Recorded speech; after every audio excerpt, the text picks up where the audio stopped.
आयुष्मान भारत योजना में लाभार्थी बनाया जाएगा, लेकिन बहुत ही दुख के साथ कल प्रधानमंत्री जी ने भी अपनी वेदना व्यक्त करते हुए ये साझा करा कि देश के प्रधान सेवक वेस्ट बंगाल और दिल्ली के बड़े बुजुर्गों की सेवा नहीं कर पाएंगे।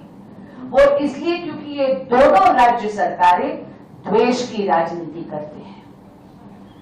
माननीय अरविंद केजरीवाल जी ने एक बहाना बनाया है दिल्ली में आयुष्मान भारत योजना ना लागू करने के लिए। वो हमेशा अपने दिल्ली के हेल्थ मॉडल का बड़ा बखान करते हैं, तो उस हेल्थ मॉडल की कुछ वास्तविकता, कुछ सच्चाई आपके समक्ष रखना चाहूंगी।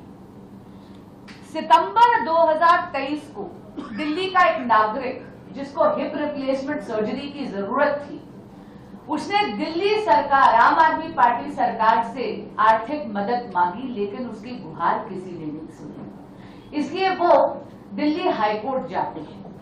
दिल्ली हाईकोर्ट उनकी उस याचिका को एक PIL में तब्दील करते हैं और वहां पर एक अमाइकस क्यूरी को अपॉइंट करते हैं, यानी कि एक कोर्ट अपॉइंटेड लॉयर वहां पर बनाए जाते हैं।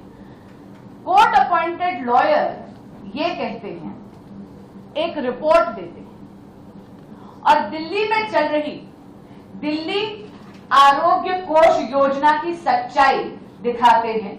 मैं उनकी रिपोर्ट के 2 पैराग्राफ्स आपके समक्ष पढ़ के सुनाना चाहूंगी। वो बताते हैं अपनी रिपोर्ट में कि किस तरह इस दिल्ली सरकार की योजना के लिए, आर्थिक सहायता के लिए एक पेशेंट को किस तरह दर दर भटकना पड़ता है।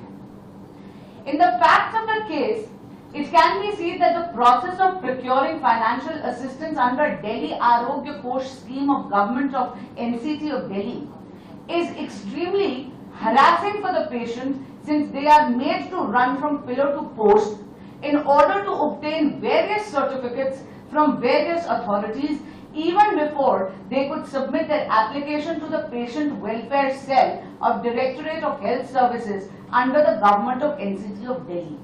The application form has to be accompanied by an income certificate issued by the concerned SDM and an estimate certificate, which includes 3 quotations from 3 different vendors of the required implants, whereafter the same needs to be signed by the treating doctors and countersigned by the head of the concerned department along with the medical superintendent of the hospital.